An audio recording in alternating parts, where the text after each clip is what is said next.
Norman Potter was the head of the construction department at the West of England College of Art in the 1960s. Norman was a remarkable man who profoundly influenced those students lucky enough to know him. He believed that we mere art students should have some access to the cultural gifts available in other, more academic institutions. And to this end, he would invite outside lecturers to talk and conduct open seminars for our benefit. I remember one history professor telling us that revolutions didn't occur, as we might suppose, when social conditions were at rock bottom. Rather, they tended to occur when things seemed to be recovering from the nadir, but then took a turn for the worst again. It was pertinent advice in 1968, but, as my dad used to say when he sensed my adrenaline rising, "You're not big enough, boy, and when you are, you'll be too old." Our speaker could read us too, and in the question and answer session after his talk, he told us that the difference between him and us was that our ignorance was superficial, whereas his was profound. We had already warmed to him and instinctively knew that he wasn't sneering. He was stating a fact about the nature of study, which most of us grew to understand.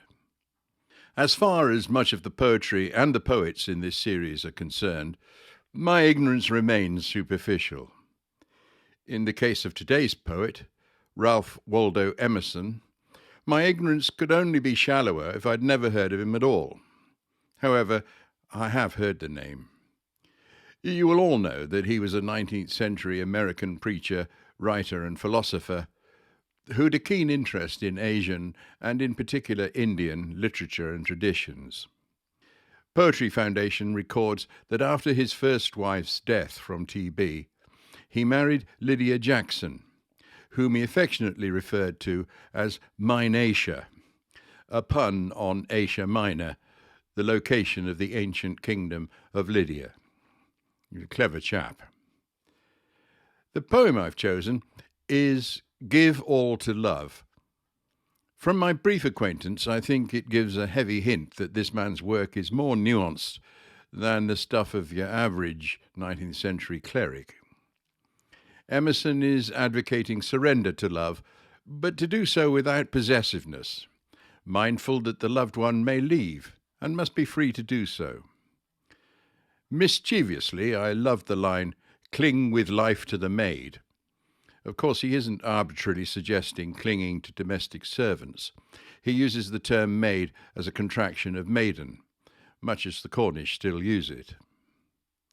However, having clung to the maid, the stanza advises unequivocally, "But when the surprise, first vague shadow of surmise, flits across her bosom young, of a joy apart from thee, free be she, fancy free." And he further admonishes, "Don't grab her hem to detain her." I love the last stanza, which asserts, "Heartily know, when half gods go, the gods arrive."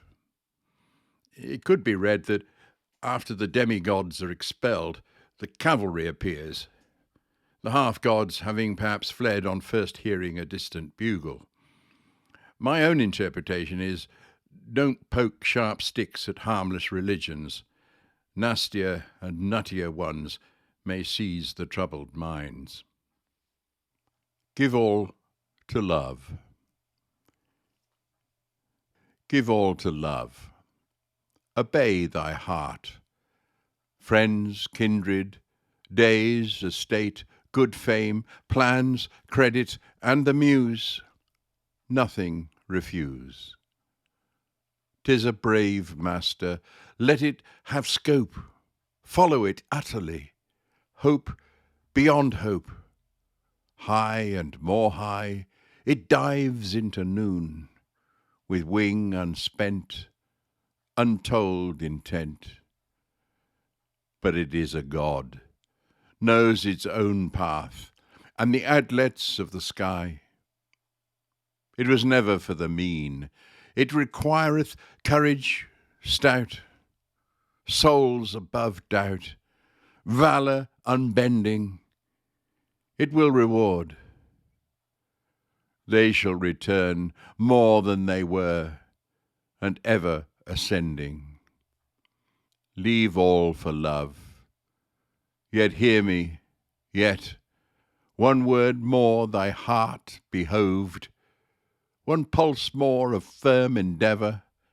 Keep thee today, tomorrow, forever, free as an Arab of thy beloved.